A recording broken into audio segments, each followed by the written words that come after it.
Boma, you get belle. Ha! I want you, oh, Boma, I want you. I be Catholic, oh, I no fit do abortion for you. I want you.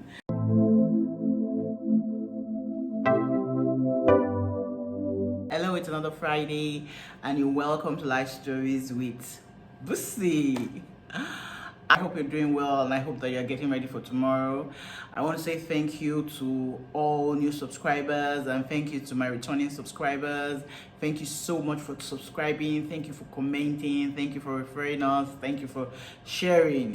For our regulars, I want to say thank you very much for always being my companion every Friday. I really do appreciate it. I don't take it for granted. Thank you very much. I hope you're getting ready to exercise your civic duty tomorrow. Please be safe out there. Yeah, I have the last of the love stories. I said to you earlier in the month that this month was going to be the month of love stories, and today is the last Friday of this month, so this is the last love story. Of course, I mean, people can still send in stories to us, whether of love or whatever. You can still send in your stories, but we dedicated this month to love stories just to encourage people, so that people would know that true love still exists, and there are people who are still loving and relationships are still working.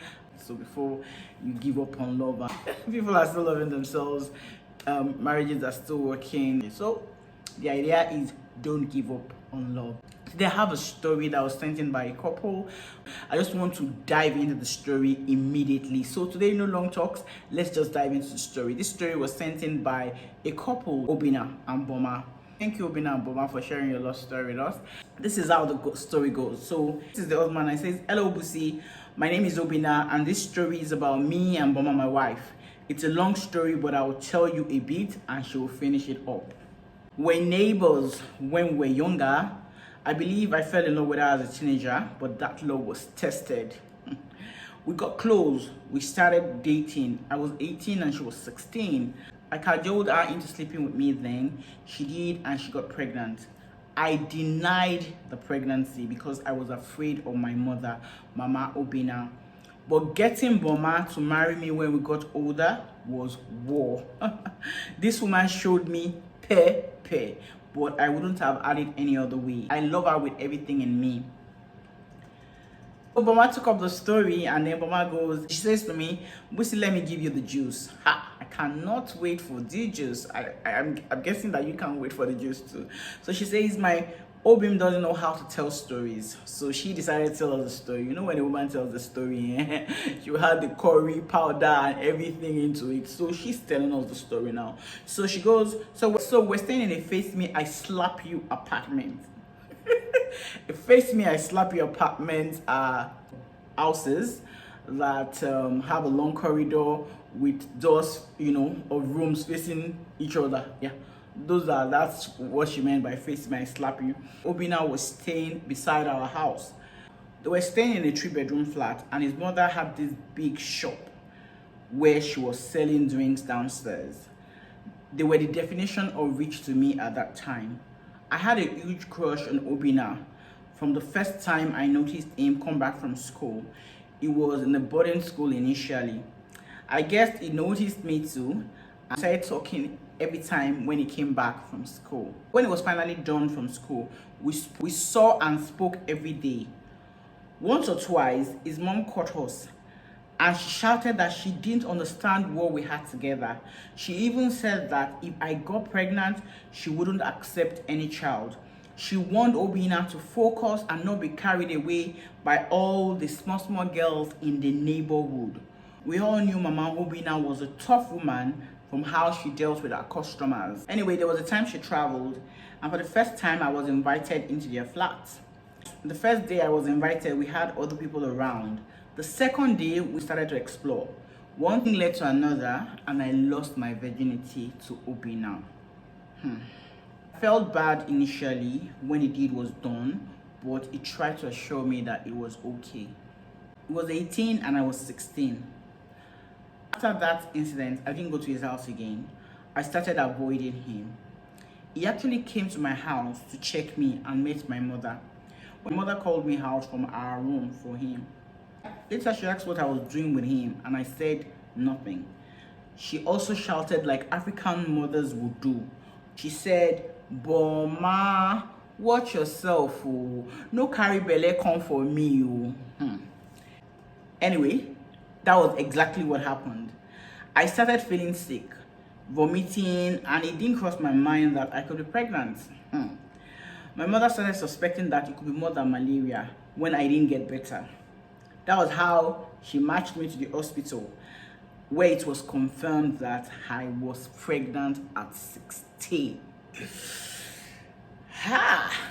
Hey! Pregnant at 16. My world crumbled when she screamed and then addressed me. Mama, you get belle, I want you, oh. I be Catholic, I no fit do abortion for you, Mama, I want you. I'd never seen my mother cry like that except when we lost my father. She later asked who was responsible. I didn't tell her anything at first. The next day, I quickly looked for a way to get to Obinna to tell him. The first thing he said was for me to go and get an abortion. He told me that he would get me money and then I would get an abortion. I told him never, that my mother already knew. So he asked if I mentioned his name. I said I'd not done that yet. He said that I shouldn't mention his name because his mother would kill him. I eventually told my mother the truth and she marched me to Mama Obinna's shop. Hey. Mama Obinna insulted me and my mother that day. She said that her son can never stoop so low. She said many unprintable things. She called Obinna right in front of me and Obinna denied that he ever had anything to do with me. That was when I broke down, and for the first time since the news of my pregnancy, I cried. Obinna couldn't look me in the eye. I carried the shame to our compound. Everyone started talking about me. Everyone wanted their child not to be my friend. I stayed indoors too most of the time. I never saw Obinna again. He was sent to America. One day I knelt down and I apologized to my mother in tears that I will make sure that I make her proud of me. We both cried together. Yeah. Because of me, my mother moved us from that compound in Yaba to Ijushaga. She took care of me and I had my baby who came out looking like Obinna, with everything up to his fingers and even dimples. If Obinna wanted to deny, there was proof. This baby came up looking like Obinna. I went back to school and my mother took care of the baby like her own. I read like my life depended on it. I aced my JAMB and my WAEC. My mother struggled to pay for my admission and first school fees. I got to university and I started many businesses. I sold different things just to make sure that I made money to help my poor mother raise my child and send myself to school. I was in school one weekend when one of my friends told me that she saw my mother and that my mother had told her that she should tell me that I should come home that weekend. I didn't have a phone then.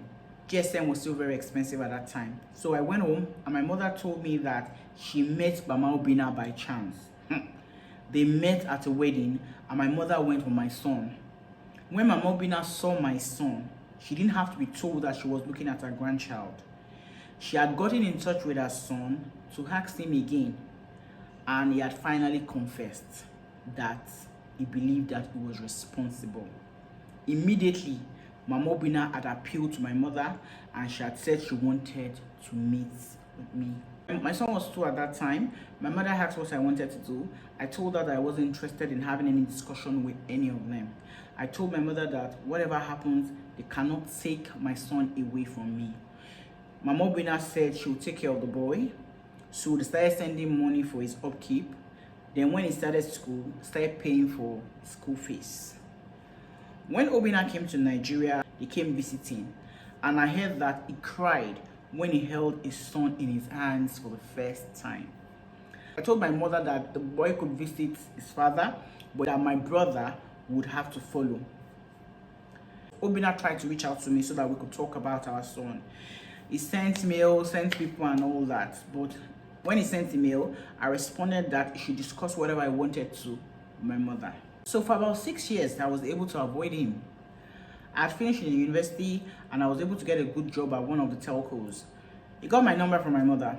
He would call, his mom would call, and once I picked and I knew that it was them, I would drop the call and send him a text for them to speak to my mother. One day, I met him at a bank, and because I didn't want to create a scene, I actually stood and talked to him for the first time. He invited me for lunch. I told him I was busy. He apologized to me profusely in the banking hall. Now only kneeling down, you know, do that day. Now only kneeling down, you know, do that day. No, he said it was a coward for not owning up when we were teenagers. One day, my mother said, Mama Obinna mentioned that Obinna was getting married and that he would like our son to attend and be in his bridal train. The boy was 10 years old at that time. For a long time, the wedding in question didn't happen. So later, when I asked my mother about the wedding, she said that the wedding had been cancelled. Apparently, the lady cancelled because Obinna couldn't stop talking about me. Every time he said something, it would refer to me, to my career, talk about how I was able to cope after being pregnant and, you know, go back to school and get a good job. And he would talk about how I raised my son well and all that. So the lady was convinced that Obinna wasn't over me, though Obinna believed that he was. 2 years after his failed attempt at marriage, I met a guy named Desmond at a training. He was one of our facilitators who had picked an interest in me because I had answered all his questions and found me very intelligent. So we became really good friends and would chat for hours. I had nothing in mind beyond friendship. And Desmond was that kind of girl's guy, you know. I didn't know he and Obinna were great friends. Desmond had hinted him about a new girl he was getting to like. When he showed Obinna my pictures, Obinna said, never. That I was his baby mama. Desmond said that belongs to the history books. Obinna's brain scattered. He called me saying, do I know that Desmond was divorced with 2 children? He said if I was planning to get serious with him, I should consider my son. I lambasted him and I warned him never to try it with me again. Weeks after, Mama Obinna called and asked if I'd considered marriage to Obinna. The way I laughed, I called Obinna and told him it was funny I was still a mama's boy, sending his mother to do his biddings. He said he didn't send his mother, but that he had discussed marrying me with her. I lambasted him again. They sent family delegations, they sent family members, different kind of people to me. I didn't answer them.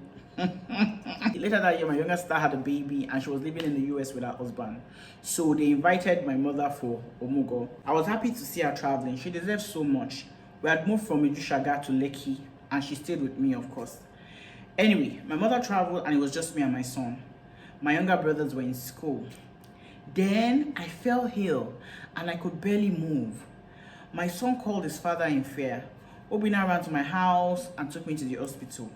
I was a mess. I was vomiting, I was stooling and so many things. He took care of me, he cleaned me up, he cooked for me, and he was always there. When my mother called and was going to fly back home to look after me, Obinna said that there was no reason for it, that he had it under control. He didn't go to work. For about 6 weeks, we lived under the same roof like a family. He would take our son to school and pick him up after. And then he would attend to me. Mama Obinna also brought loads of soups and all that. Hey, now wow. And I was pampered and I'm still being pampered. I like that. When I was back on my feet and I told him I was good and that he could resume back to his life, the guy said he doesn't have any life to resume to without me in it. Now, I saw Obinna hold my feet, they begged me, make I marry Amo. The rest is history. Our son is 22 years old. We have been married for 8 years now. The husband came back and he finished the story. He said, this woman completes me in every way. My prayer is God preserves us so I can keep showing her how much I love her. Aww. This is so sweet. So sweet. I mean, look at where they were coming from. Now, ladies, please do not go and get pregnant at 16. Not all cases end up like this case. So Things don't always turn out like this. They just add it like this. So please do not go and get pregnant or use pregnancy to trap somebody. Please, no, not at all. Even have any business with sex. I beg, don't even move near it. It is not something that you should do. You should avoid it, you know. But basically, this story just tells us that true love does exist, and that we should not give up on love. There's a man out there for you, there's a woman out there for you. Please don't lower your standard, don't lower your guards, don't lower your standard, you know. Just know that no matter how old you are, if you desire marriage, it will happen. Make sure that your eyes are open. Like I always say, love is blind, but marriage is an eye opener. Always make sure that your eyes are open so that you will know when you see red flags. Carry your bag and go. Please do not go and fall into situations you shouldn't be in because you just want to get married. But true love does exist. Okay, so next time when we come your way again, my name remains Bussy, dele-davids. Bye.